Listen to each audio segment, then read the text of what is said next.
I was in it showing some clients, and we were in the basement.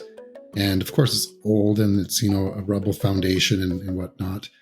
But one thing that I learned is that there was a tunnel at the back of it that goes under the street across the road up to the church. And apparently that's how they used to smuggle alcohol in. So I don't know how true that is, but there's definitely a tunnel there that's now blocked off.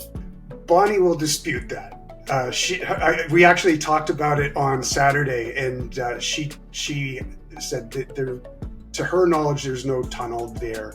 What I said to her was, it's fascinating to me that any place that has an old place like the Albion, that has sort of a checkered past, has some sort of a relationship to, there's probably tunnels and there's a relation to Al Capone. Yeah.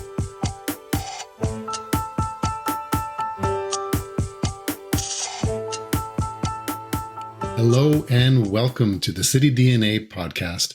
This is the podcast where we interview interesting people from around our community, and these are their stories. Today, I have the privilege of interviewing a gentleman who is doing the same thing that I'm doing, which is diving into the podcast world. We're going to talk about everything to do with podcasts, the good, the bad, and even why we do this in the first place. Today, I have with me DJ Farnworth. DJ, how is it going? It's great. Thanks, Andrew. Really nice to be with you today. Yeah, absolutely. I'm excited to interview you. I saw you had posted on one of the links in, I guess it's Facebook, Guelph Dads probably, maybe that one. Yep. And just looking for guests from your podcast, and what you described your podcast to be, it was very familiar with what I was trying to do as well. So I wanted to connect with you, collaborate, figure out what works, what doesn't, and then help each other through our podcasting journey. So I'm just wondering if you could, for the sake of our audience, tell us why you are doing a podcast. What's it all about? Sure. Yeah, no problem.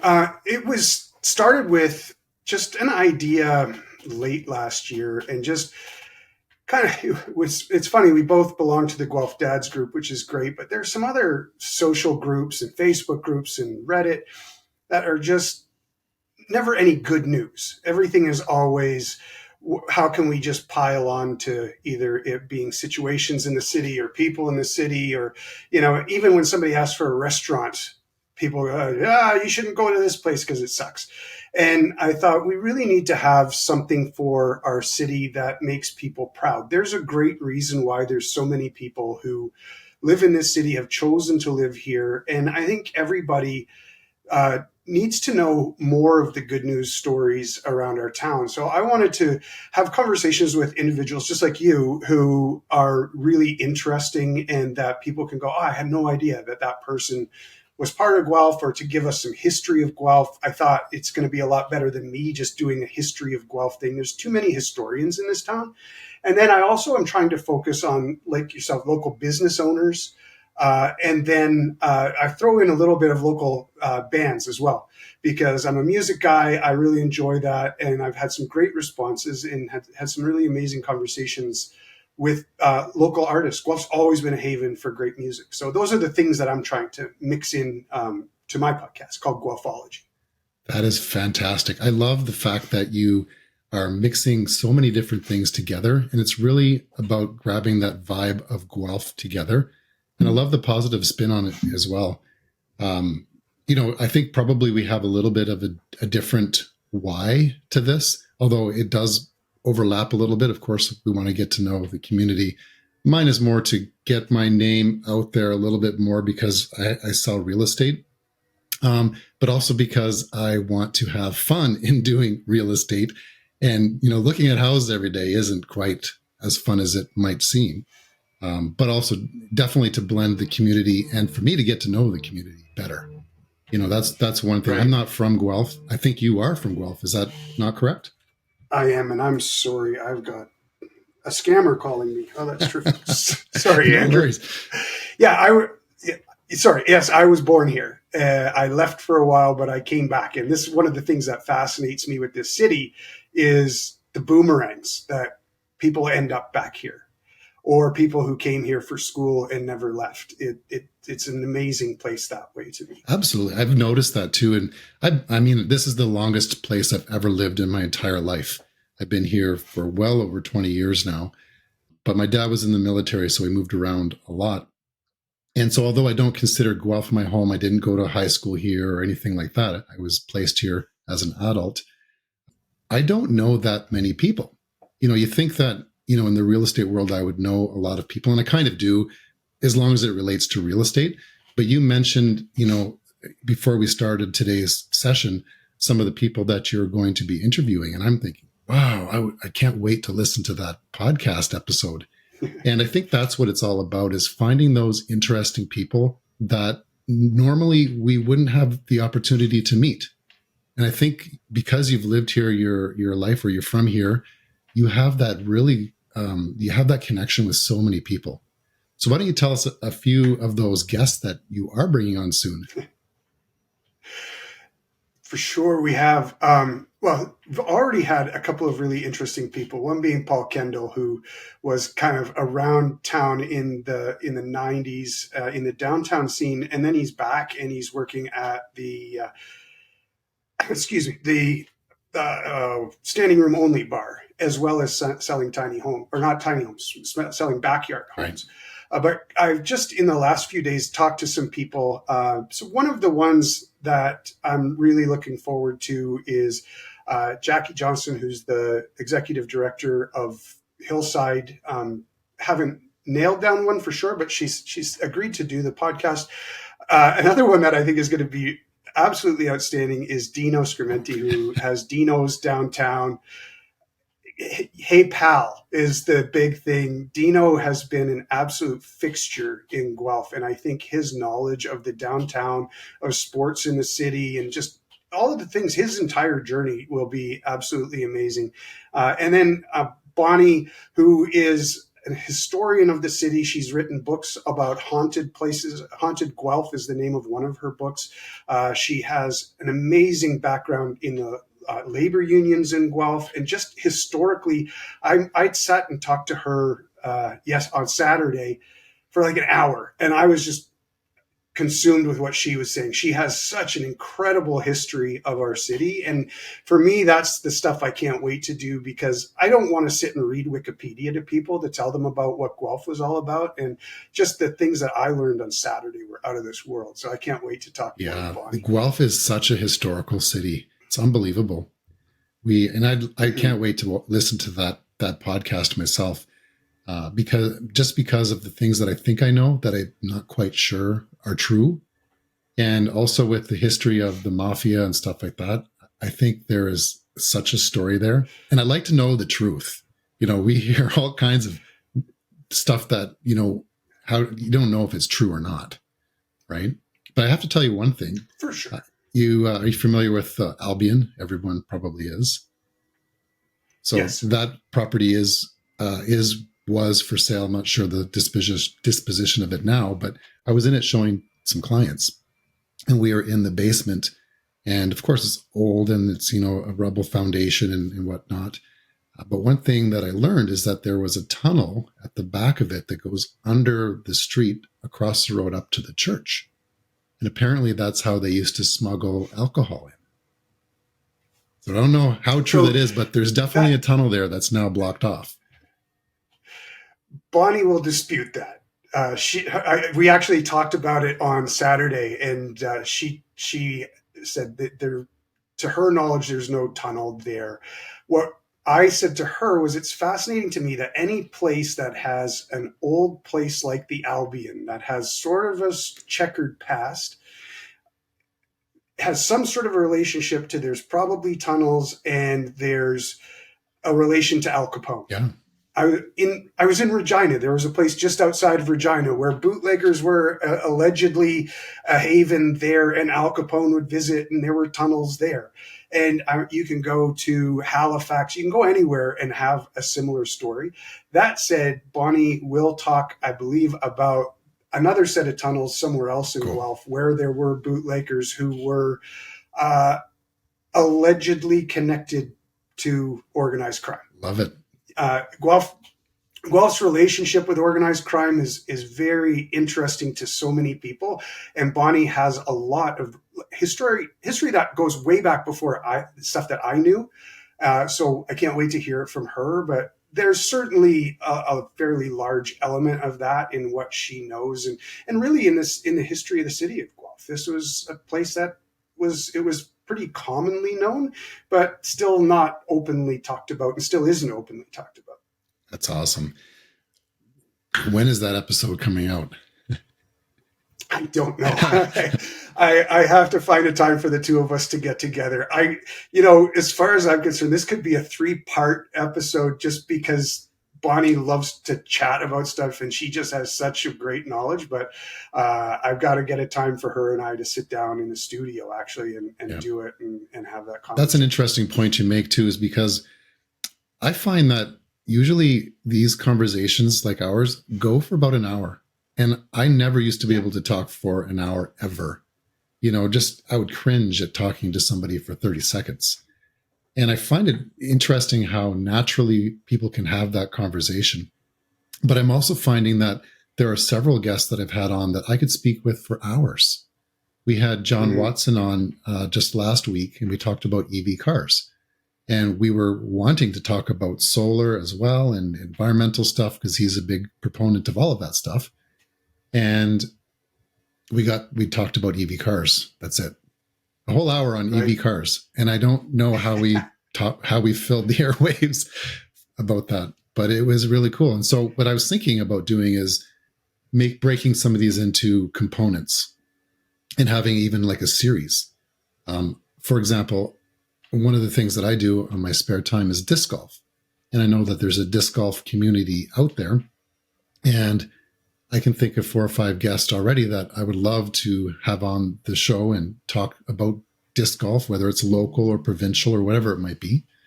And, that would take, an hour each, so to speak, right? And then there's other things like people that I know in the health industry. So I was thinking of doing like health month or disc golf month, or, in your case, maybe music month. I'm not a musician at all, so I'll probably never do that one. But for sure. And compared to where I started to where I'm at already in just a few weeks in, I've completely changed the frame of what I'm going to be doing and what I am doing. I separated out a different podcast specifically for businesses. I didn't want them to get lost in a conversation with somebody like Bonnie and say, here, I'm going to spend 10 minutes with this business. And exactly the same thing, that those conversations went 30, 40, 50 minutes themselves. And I love it. And my goal with those is to really learn about the person who owns the business as much as the business itself. And so I've had a few of those that have been really good. I just finished one actually that I'm editing with Lynn Broughton, who does Taste Detours. Don't know if you know about her, but just absolutely fantastic conversation. She's such an interesting person. So I'm doing that. And then on the music side of it, I still try to throw a local band into the main podcast. But I think to your point, maybe once a month, I'll do a music one about just on Guelph bands, because that is so good. And the support that I've actually gotten, I've joined a couple of Guelph music Facebook groups, and the support there has been unreal, of people saying, hey, can you put me on? And I love what you're doing. I actually just had a guy from Peterborough reach out and say, do you know any places in Guelph that I can come and play at in August? And I love what you're doing for the city of Guelph, for Guelph bands. And I'm just like, wow, that's incredible. We're barely started. And that's the sort of feedback that we're getting. So it's exciting to know that people are paying attention and want to see it. Yeah, absolutely. One of the things that I thought about when we're starting a podcast, and you can tell me what your experience is as well, I thought it would be hard to get guests. I find that there have been very few people that have said no. And those people that have said no were just afraid because they thought it was going to be live and there was no edits.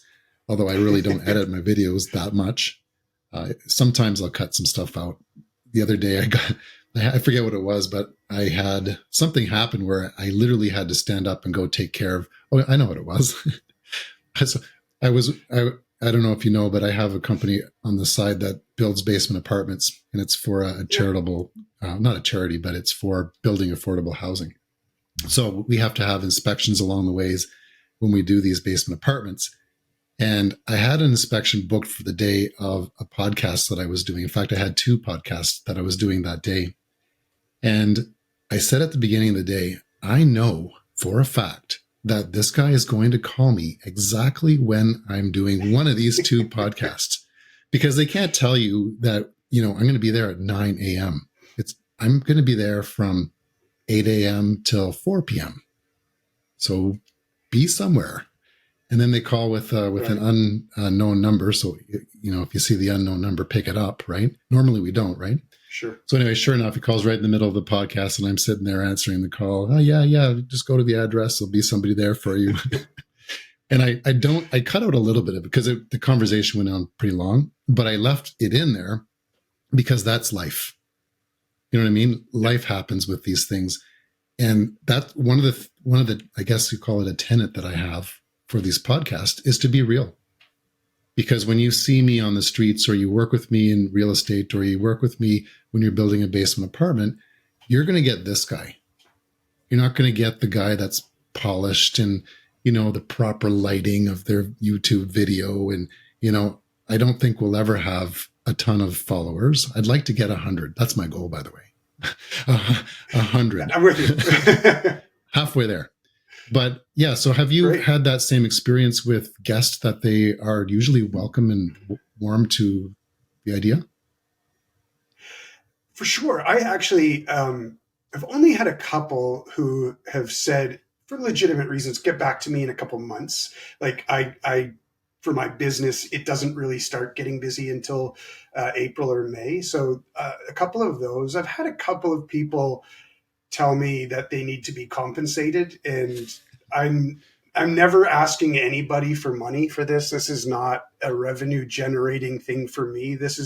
I just tell them it's a passion project. I don't have 1 single cent to spend on it. I know, and it's so funny because there are places that will pay people to join, but I'm just trying to, I think on the other side of that, there are so many places that local businesses will go to and say, hey, can I promote my business? I say, sure, it's $500 to put you on our Facebook group. And no way. I want local business owners who live in Guelph and do great things for Guelph, and I can't charge people. No, exactly. So, yeah. That's been the only real thing. But I've got someone who, if I can get them, will be absolutely a huge thing for me. And I contacted his representatives, and they said, get back to us later in March. And hopefully things have freed up a little bit then. And so if that happens, I'll be like out of my mind happy. But just the getting of guests, you're absolutely right. I've been overwhelmed with the number of people who have said, sure, I'll do it. A couple of people have said, I want to talk to you first because I don't want to talk about politics. And I absolutely guarantee them that I'm not interested in that. I love to talk about politics, but that's not what makes people happy. That's not what brings joy to people about the city of Guelph. It makes them angry. That's true. I do have a councillor that has agreed, but I'm not going to talk about city council. Yeah. I'm going to talk about the individual and how they got into politics and why they got into city council, but more about them and their life in Guelph and what they do as a real job and things like that. Because I don't care. There's enough people talking about politics, and I don't want to. Well, that's what I'm interested in. If you go back to the reason why I started the podcast, was simply because I have questions. When I'm driving down the streets of Guelph and I see a sign or see a building or think of something, I want to know what that's about. And there's nothing really out there for that. So I want to get to know these people. And I want to know, like, what do they do behind the scenes? You know what I mean? Especially politicians. No, I'm just kidding. But yeah, that's interesting. I'm really fascinated that you are doing this podcast. I think you have a really good voice for radio. Do you have experience in that from the past, or? Not really. I've done, like, my career has been in sales, and I've done a lot of presentations, and I've also been a software trainer and an operations trainer, and spoken in front of groups of 200. So I'm very comfortable with it, but no specific vocation in radio or TV or anything like that. Yeah, it's interesting too, because when I listened to your I think it was your first podcast, and it wasn't on video. I just listened to it, and I really connected with the voice. It was really cool. And, you try and visualize what people look like before you meet them. And I don't know what I had envisioned for you, but I would say that it matches you a little bit, but certainly it's, just your voice has a nice little a crispness to it, and a good bass to it as well. So I can listen to it all day long. Well, thanks, Andrew. Appreciate that. I listen to it. I have no idea who that guy is.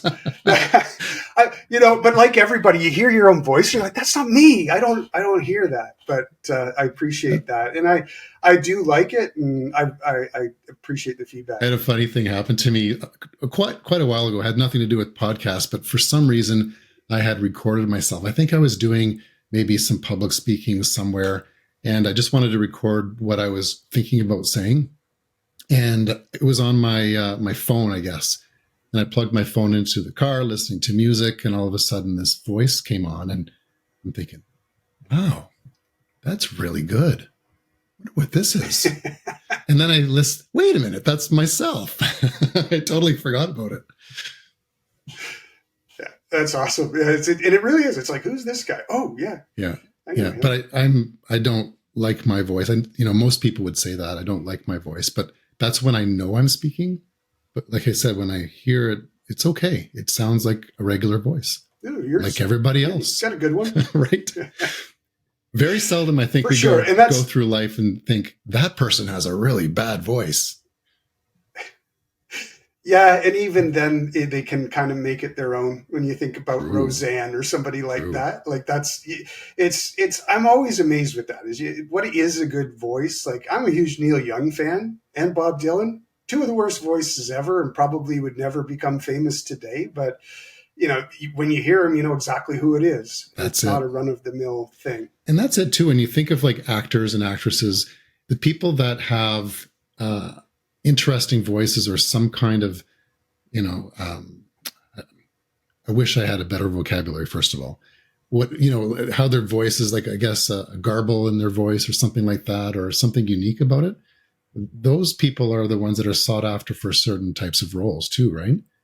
If you have a perfect voice, a perfect face, it's kind of boring. You got to have something interesting, I think.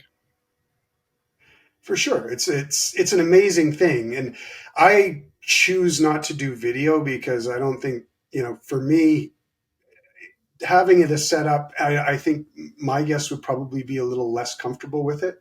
So I've just chosen to go the full audio route right now. And quite frankly, I don't like looking at myself for that long either.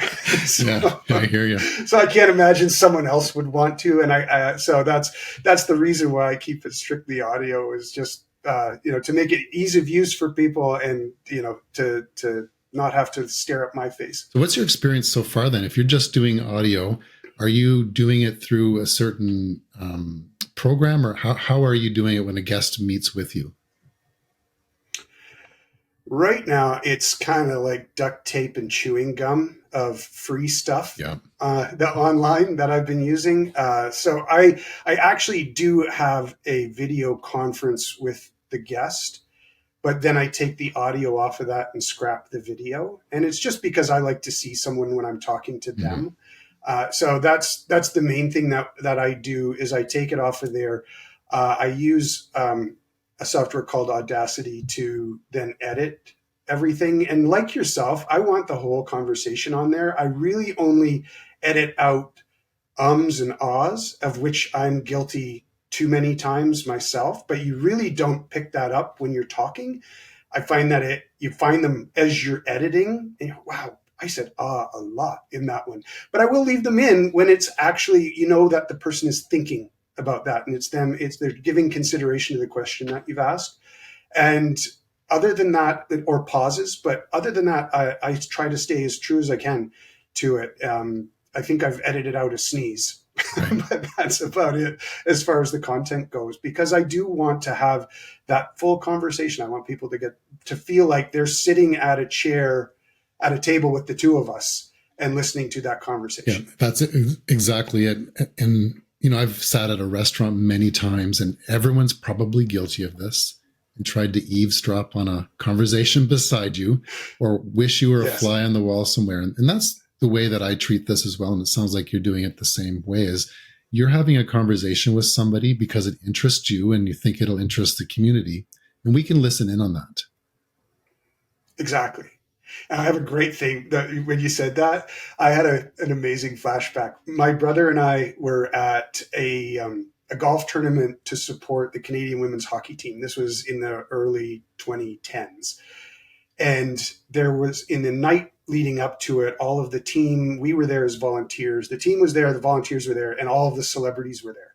And there was a dinner and a bar night, and we went up to the bathroom, and standing there chatting was Rod Black talking to Harry Neal. I don't know if you're a hockey guy, but those two guys are absolute icons of sports broadcasting. And Harry Neal was a coach, and we stood there for half an hour, and they knew we were their audience. They knew they weren't just talking to each other, but we got like the Rod Black, Harry Neal podcast for half an hour, 40 minutes in the bathroom. Cool. At the restaurant, as these two guys are telling Gordie Howe stories. It was just so fascinating. It's exactly the sort of thing that we're trying to produce here. Yeah, absolutely. Yeah. I wish that I could be a fly in the wall so many times. Mm-hmm. So that's why I listen to yours, so I can be that fly in the wall, because you have a lot of interesting people that you seem to know. And I like the style that you are going for as well.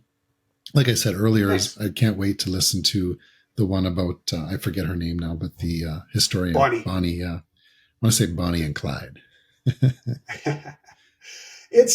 She really is amazing. And like, she has a great history with the university that goes way back, even with CFRU, the university radio station. She was there in the early days, and has lots of things to chat about with that. But yeah, for sure. It really is about wanting to introduce people. And they're not, the first couple were people that I knew. Obviously I wanted a comfort zone of having a conversation with PK. I've known PK for a long time. Sean Danby was like, they were my second family.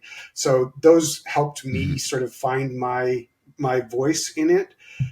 But I've also had some really, really amazing success with the Guelph Dads group and connecting with you, with the Guelph musicians hookup and the live music Guelph, or I forget what those are. The Guelph Reddit was amazing. I had so many people say, I want to know about this, I want to know about that. And, I expected it to not be as positive as it was. And like everything, nobody said, you're an idiot, which I kind of expected. But it was all, try this person, try that person. And a really dear friend of mine gave me a list of her contacts, and she's very involved in the city, in the art scene, in the history scene. So I still have so many people to reach out to, but that's sort of, second and third level connections, not direct. When you have these conversations, do you think through the conversation? Do you have a certain style that you do, or a certain set of questions, or is it completely random? What you get is what you get. I don't. It was really funny. I tried to do some stuff in the very first episode that I did, and I was reading it and I hated it. I absolutely hated scripted. And everybody that I've asked has said, what questions are you going to ask? And I said, I don't know. This is what I want to know from you. This is the way I want the conversation to be. I want to know about you, how you got here. Were you born here? Did you move here? What's your experience like here? And then just sort of go from there and talk about it. And, if you're here for a reason. Like Sean Danby, we were obviously there to talk about Sean, but we were there as equally to talk about his father, who is a Guelph icon. They've named a school after him. His paintings are still everywhere, things like that. And so, obviously we know what we're going to talk about, but we've got little things that we're going to pick up along the way. And those are always the more interesting ones anyways, are the things that came out of nowhere. I think so too. I think, we're not professional podcasters. Let's get that clear. Maybe you can be someday. Is. I don't think I will ever be. Yeah, there's so many, sorry, Andrew, but you know what?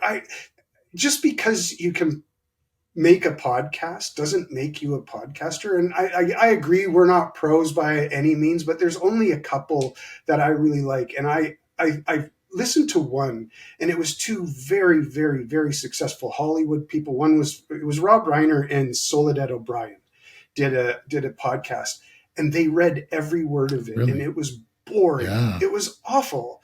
And, we're going to make a podcast. Well, it was awful because you read it and there was nothing organic about it. It was just scripted and terrible. And so if you're doing it and you're having fun, you're a podcaster. Yeah, exactly. And I think a lot of people do that.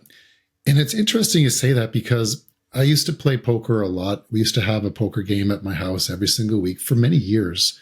And this is well before COVID. And we thought so many times it would be hilarious to have a camera on us because of the things we talked about, the jokes that were said.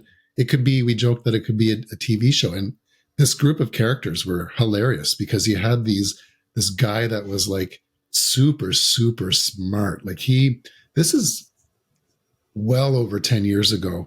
This guy was trying to, at the time, Elon Musk, how he has a Neuralink.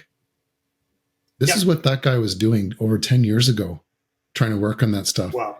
And I think he was trying to do his PhD or something like that. I forget the details, but he ended up quitting. And the reason he quit is because he couldn't get the cursor on the computer to do exactly what the mind told it to do. It only went in right or left. It wasn't quite. And I'm like, dude, you made your mind move that thing on the computer. Like, keep going. But anyways, he's doing something else. And then, just the hilarious guys and then the sports guy. We just had such a mixture of people. And it was really, truly interesting. But that was before podcasts. And I think that's the thing, is that people can now choose. Like, we're not sitting there. I'm old enough to have come home from school, turned on the TV, and had 4 channels to choose from and just a dial to turn the TV with. And that's what you got. Those were your entertainment options. And then over time came the Sony Walkman, where you could take your music with you and this and that. And now here we are, where you can choose amongst thousands and thousands of people that whether you're interested in what they're saying or not. And if you are, then you listen to them. If you don't, then you don't. That's it, but at least there's that sort of opportunity. And I think it's really fantastic.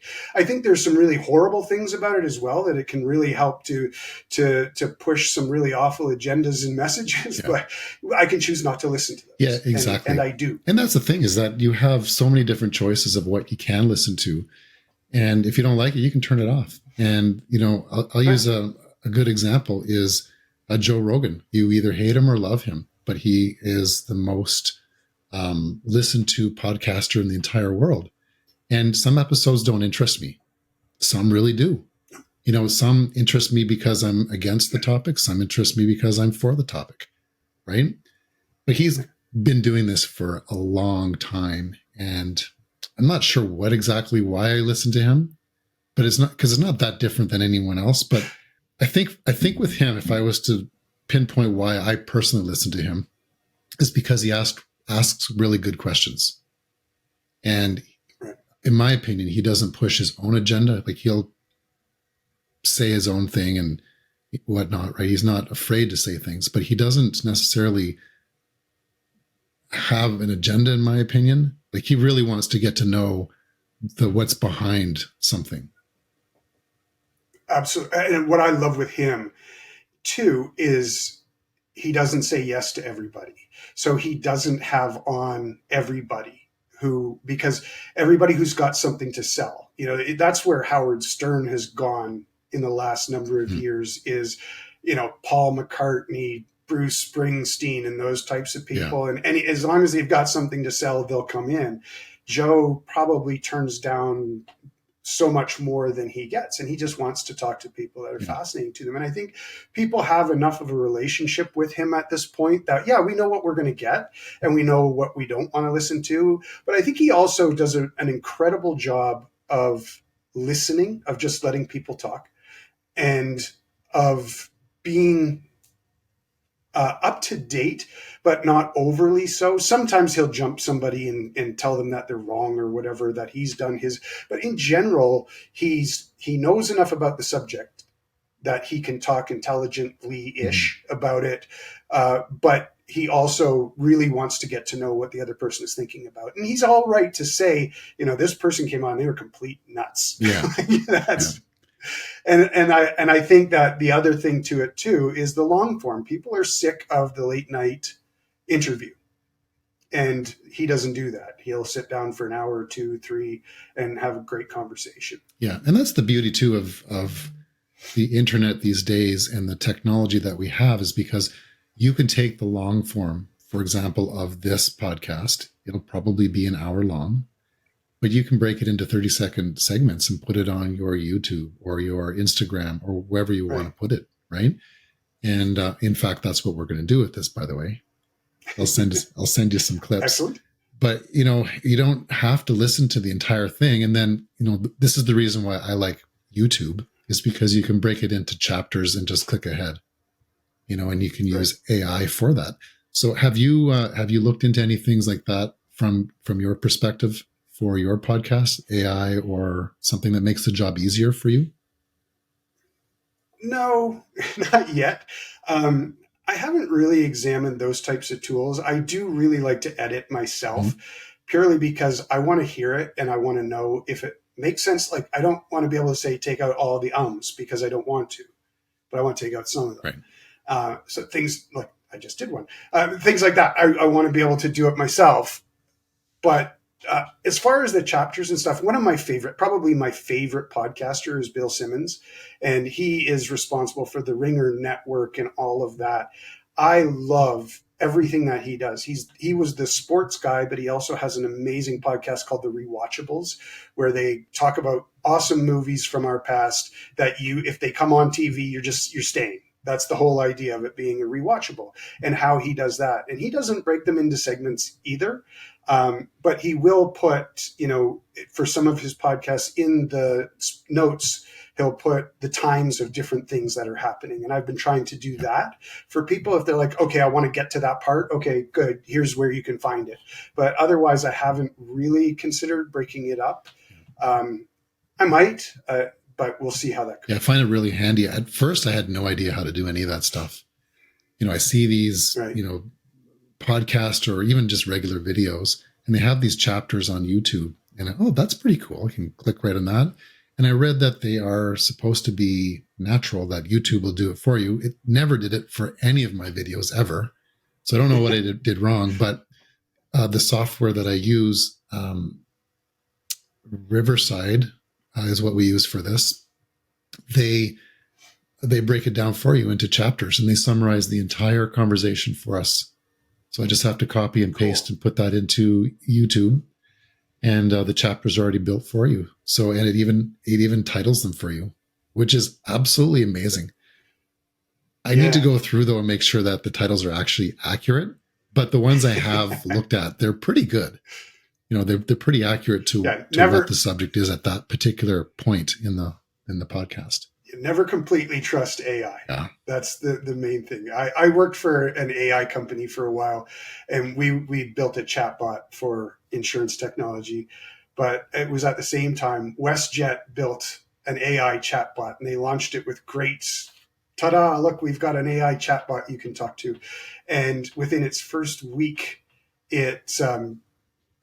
somebody said, thank you so much. You helped me cut out a big portion of money or something. And they said, you should probably call a suicide hotline, because however they said it, it interpreted that as, I'm going to kill myself because of you. So it was really interesting. They were able to spin it and say, well, if it had been that sort of a case, that's pretty neat. But it's just letting things loose like that without making sure there's oversight. This always makes me a little bit leery still. I hate talking to AI, like those chat box and things like that. I don't trust it. I don't use it in my real estate business at all. I want you to talk to me. I want you to call me.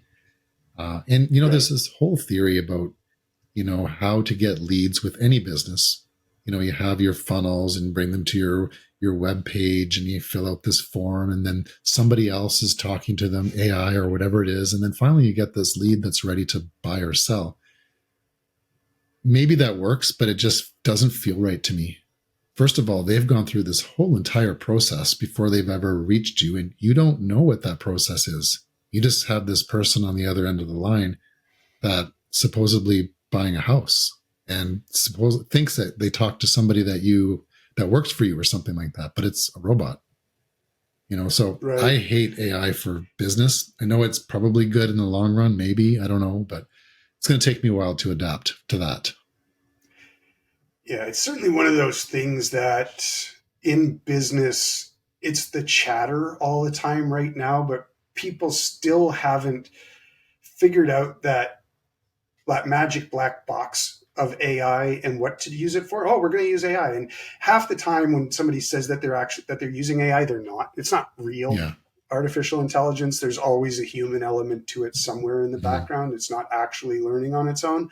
But yeah, it doesn't need to be in everything. And sales can be especially home sales, that's one of the most personal things you're ever going to do.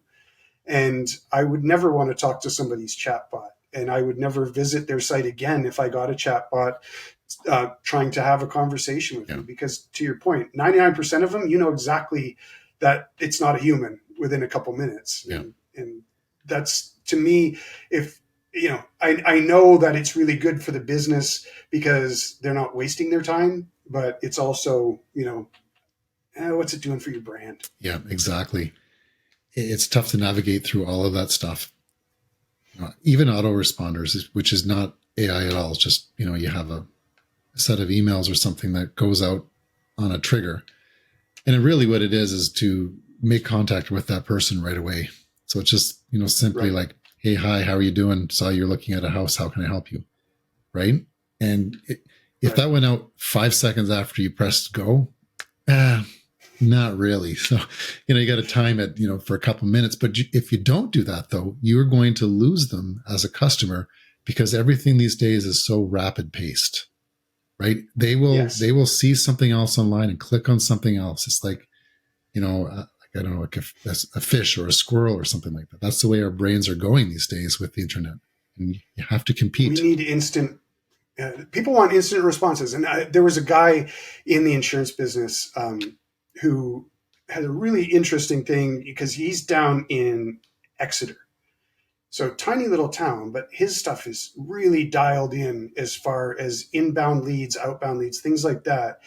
But he had this data around, for every 5 seconds that you don't respond to somebody who's inbound, especially coming in through your website, your chances of actually acquiring them as a client reduces by 5 or 10% per minute. Wow. until it's gone. And so, that's another thing that can happen is customers can come in.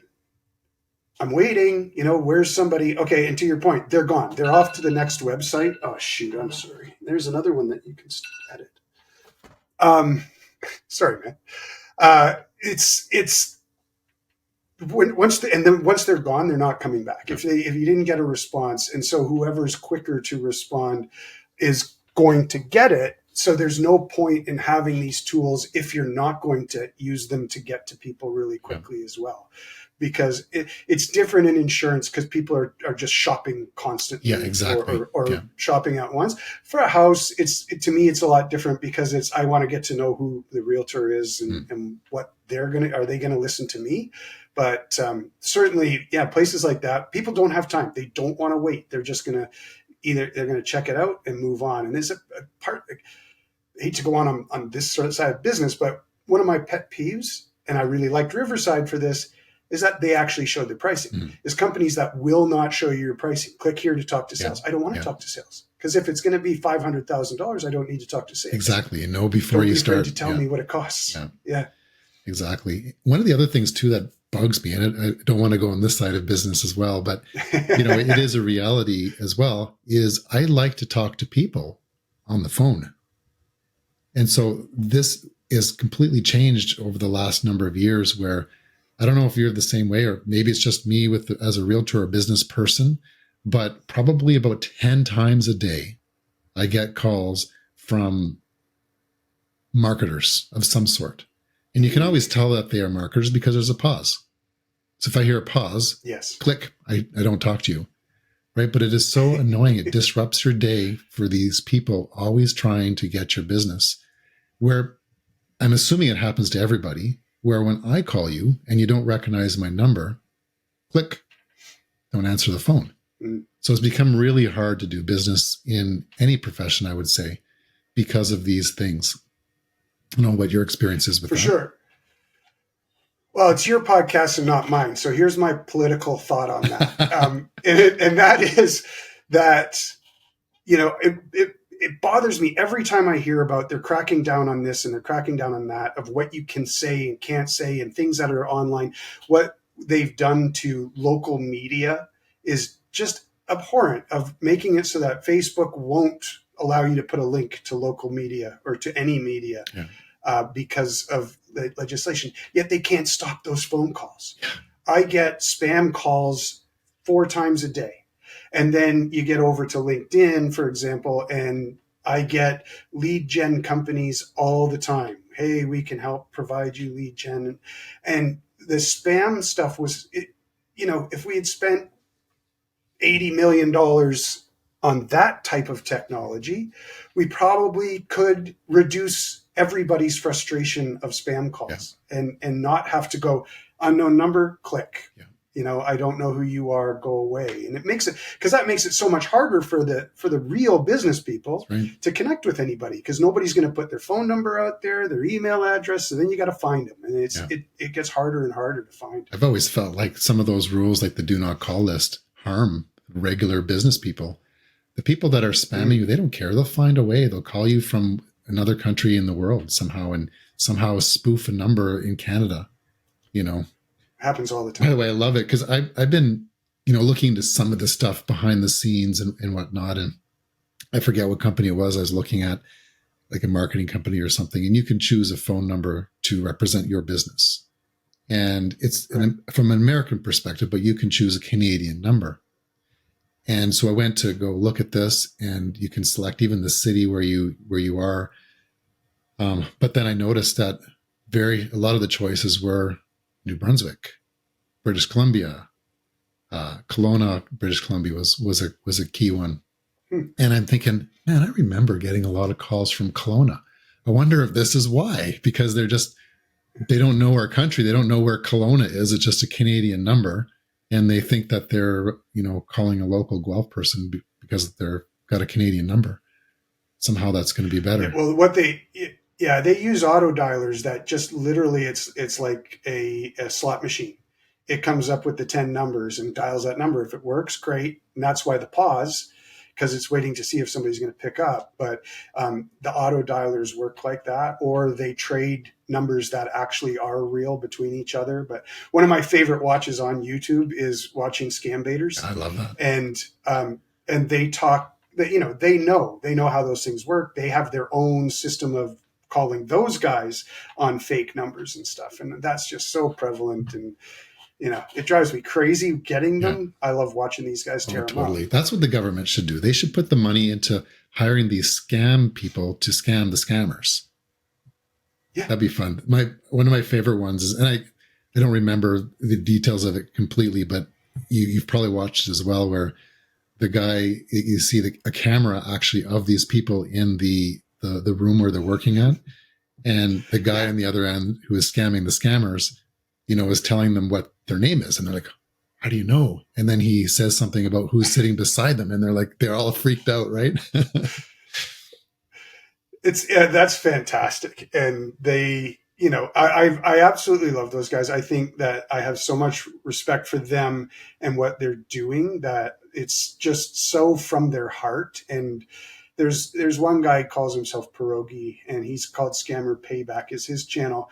And to see him literally crying about somebody losing thousands of dollars to a scammer is, it really touches your heart to see that they're not just trying to screw around with people and make YouTube click Yeah. videos. They're actually trying to help people not get scammed, because it's billions of dollars globally are lost that way. I feel bad for some of these older people that may not really understand that this is a scam. I see it all the time. I'll give you an example.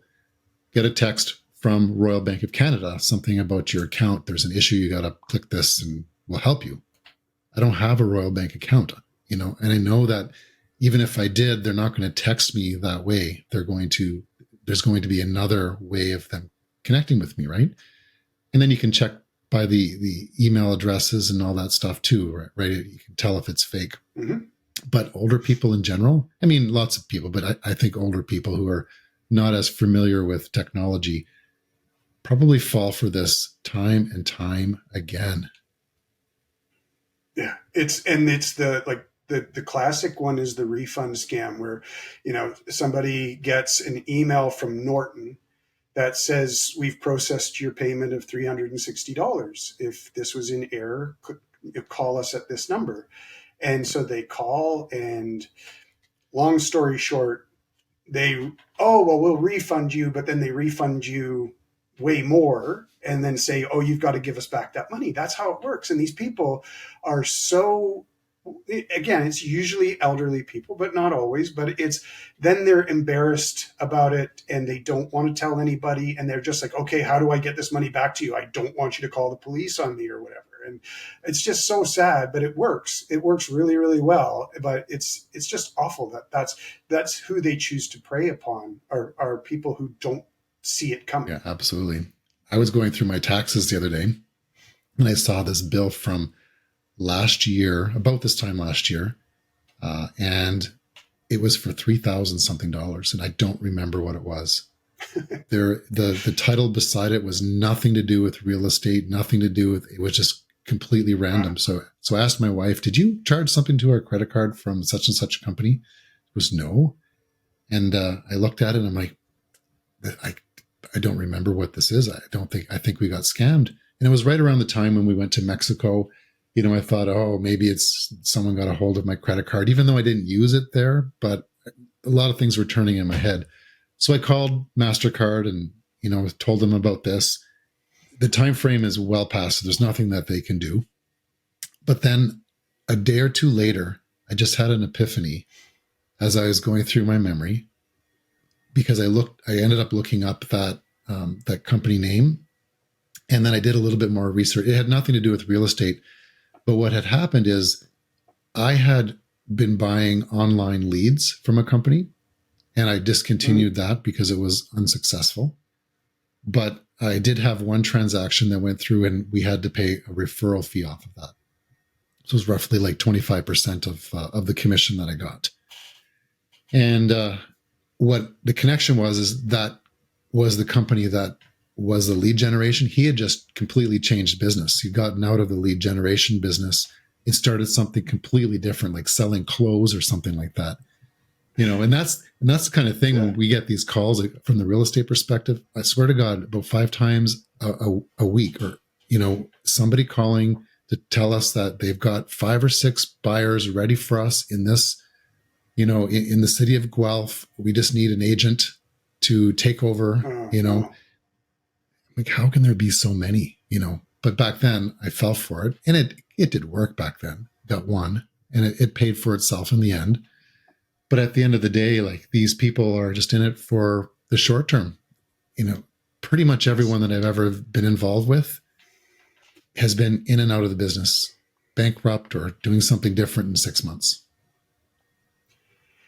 And it's sad, because there are, there are opportunities. Everybody's always interested in how can I grow and how can I do that? And the whole lead gen thing, I've played with a few of them myself, and actually way back, I want to say it was like 2008.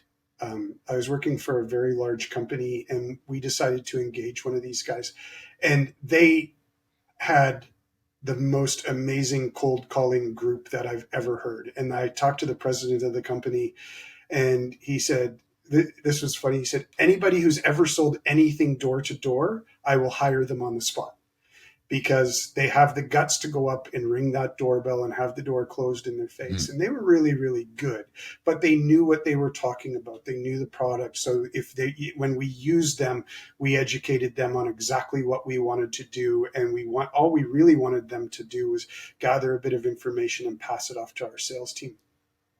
But in general, these guys are like, the day-to-day ones are, we've got a whole bunch of phone numbers, and there's so many tools that you can use out there and get leads, contacts, and then reach out to them. And I'm really always hesitant myself to use a company like that, because that's my brand. It's my company's brand of having some person call them and totally misrepresent my company. Yeah. And I'm kind of fearful of that when it comes to those things. I think that was happening, because with that company, they recorded the calls so I could listen in to hear if I chose to. And I'm not knocking this, but I'm not from India, right? And my clientele is generally not from India. I've had clients from every culture, but generally I would find that my clientele is me. Right. Just in a different form. Right. So if someone's calling in and they're, hearing someone with a very thick accent of whatever it is, and then they hear me, it's not my brand, right? The way that they speak. And then it was also, they were talking about rent. Well, I don't want a rental lead. I mean, nowadays I'll help them because there's such a need for it. But your task was to get buyers or sellers, right? So it's very tough. And I think someone is generating courses to teach people how to do this. You know what I mean? And there's lots of it, but it really is an art form of finding. And that's why, bigger companies tend to internalize that, and they create the role now known as an SDR, a sales development rep, AKA cold call department, outbound marketing. And so, and it takes a while for those people to develop their pattern, to be able to, get somebody on the phone, give them the elevator pitch to keep their interest in terms of, should we have another conversation?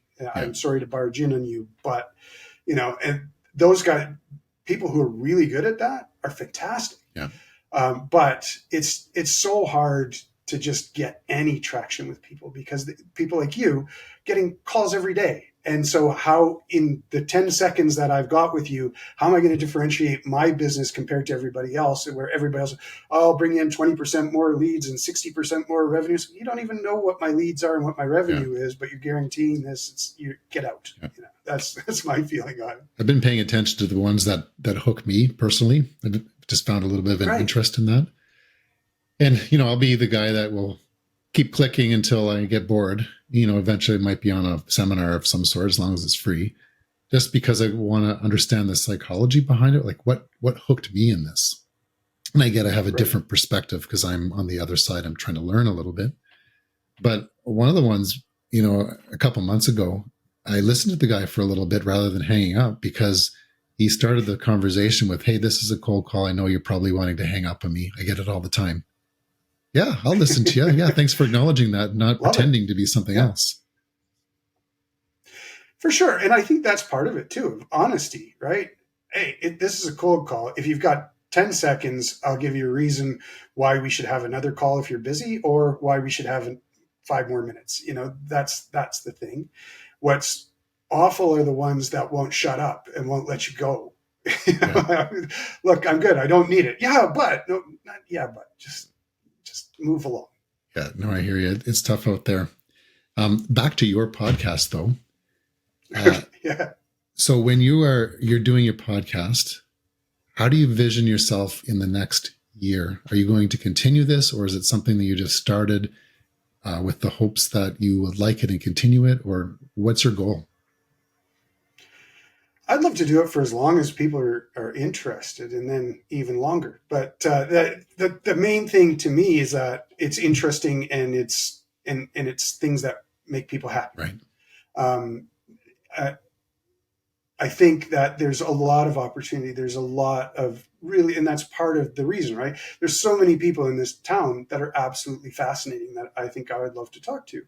You know, people don't think that much about Dino being a wealth of information, but you know, when I saw him on Saturday as well, we just talked for 5 minutes, and I was just like, okay, you're going to fill an hour. That's not a problem, and just people like that, so that people can get to know stuff. And I think even as far as businesses go, there's just so many.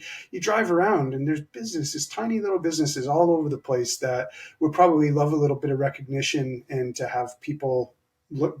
And even like what I offer to people, especially for the business people, is I'll give you the recording. You can put it on your website, and you can use that as your own promo tool. You can direct them to Spotify if you want. I don't care, because I'm more interested in helping you. And that's the most important thing to me is local business is just so important to me that I want to support everybody. Absolutely. And a lot of those people don't have the time or abilities to market themselves beyond, you know, a certain thing, like the guy at the corner store that owns the corner store. He probably doesn't have a podcast or advertise himself very much, but when I go into that corner store, I like going there because of that person, right? There is a pizza place that I go to in Guelph, Little Caesars on Speedville. That guy, he's told me his name a million times and I can't remember it. It's just, I'm so bad with names, but he knows me every time I come in, says hi to me, and I love going there. I'll drive across town to go to that place. You know, it's not the best pizza in the world. There's better pizza, but I like it because of, you know, it's quick, the guy's friendly, and the pizza is good for the price that I pay. Right? Absolutely. And that's the thing that I've always felt really passionate about, in terms of, if there's two places, I want to go to the one that's owned by somebody locally, or by somebody that I trust and somebody that I know. And if that guy's the franchise owner, he's not part of the family from Detroit that owns Little Caesars. He's trying to get by making one pizza at a time, and he's a great guy, and you want to support that person. And that's what I love about it. And I've talked about it on the podcast. One of the things that really, I was so proud of Guelph, and I want to get Ian Finley, because he was one of the driving factors of keeping Walmart out of Guelph for a long time. And it just made me so, you know, fortified in my feeling of, I would rather go downtown to do business with somebody than go to Walmart, because the local dollar gets spent 10 times in Guelph as opposed to once. And I think that, you know, I've been a business owner in Guelph, and it's not easy. You know, you've got to fight and scratch. And I had Dan Kenny from Upbeat Guitar Studios, and he was like, I don't know how to do marketing. I've just started my business, you know, in the last couple of years, and COVID almost killed me, and this and that. And these people, you know, a lot of business owners, especially early stage, they don't know about the marketing, or there's no budget for it. And, you know, they're just trying to go to work every day and keep everybody happy. And so if we can chip in a little bit with that, I think everybody wins. Yeah, I think that's a great word, chip in a little bit. You know, help everybody float up, right? Rather than let that person drown. You know, and I find, and you know, you mentioned that some people will do your podcast if you pay them, right? That's kind of that's not the gist of, I think, what society should be. We should be helping everyone float to the surface, right? And yeah, it's that's why I was attracted to your podcast. The message that you have is really good, and I love that you want to learn the stories of Guelph and help businesses throughout the community. I really connect with that, and I wish you well for your podcast. I've already subscribed to yours. I'm hoping you subscribe to mine too. I think I did, but I didn't to the YouTube part. So I've got to do the there you YouTube. Go. Do the YouTube part there. My my goal. See, you didn't even say slam that subscribe. You know what's funny is my daughter Slam does that subscribe. though. Like she practices doing YouTube videos because she watches them all the time, right? And she's got that nailed. She's really good at it. So, but good. A little young to start a YouTube channel, and you know, it's too much on the parents as well. So. Yeah, that's my son, him and his buddies are trying to start a YouTube channel, something to do with Roblox. I don't know, but he's at an age now where I'm okay, but you're not saying your real name, you're not showing your face. Like those are, because that can be a really dark place for kids. Absolutely. But get her that experience, and that's cool. Yeah. On the side, before we finish up here, I find it fascinating what they watch. My daughter watches other kids play, right? And they don't show their faces. They show their hands playing with the dolls and things like that and whatever they're doing. I guess that these kids that are doing this are maybe even teenagers or preteens. But I haven't figured it out exactly. They're definitely not young 7-year-old girls that are doing this. But my daughter watches, learns. She mimics how they play with their toys, and is super creative. And my daughter will go and do this by herself, and she'll have a complete dialogue. And that's great. And it's very cool when it's that situation. It really creeped me out to see adults doing that. Yes. Unboxing videos and stuff. And they're getting paid for it. Like a lot of that stuff, you hit enough views and YouTube's going to pay you. And some of these people are getting a lot of money for playing with toys. Absolutely. I'm jealous, but at the same time, what does this world come to, right? I'm going to grow up and I'm going to be a YouTuber, not a rocket scientist anymore, or teacher or doctor, lawyer. I'm going to be a YouTuber or a TikToker. That's even worse. Yeah, that's one of the scourges. I got to do the eulogy when my mom passed a couple of years ago, and I said, and it really struck me about her, as I said, you can tell somebody by the pictures that they take. Mm-hmm. And my mom never had a picture of herself. It was always of other people. And today's generation is 90% of them are of themselves. And to try to say, you know what, those, who you are, you should make sure you take pictures of other people as well at the same time. Yeah. Well, I appreciate the fact that you are literally taking pictures of other people through your podcast, although you haven't chosen to do a YouTube channel yet. Maybe in the future you'll do that, so I could subscribe to your YouTube channel as well. You bet. But yeah, thanks for doing your podcast. Thanks for being on my podcast, and I hope that we can continue to support each other. I will definitely be watching out for some of your upcoming podcasts. Thank you, Andrew. I really appreciate it. We will have you on mine. I love the idea. I love the idea of people working together instead of the way that a lot of things go, which is trying to be competitive about it. We are not competitive. We're chasing the same dream. So thanks so much for having me on. Absolutely. My pleasure. Thanks again for your time.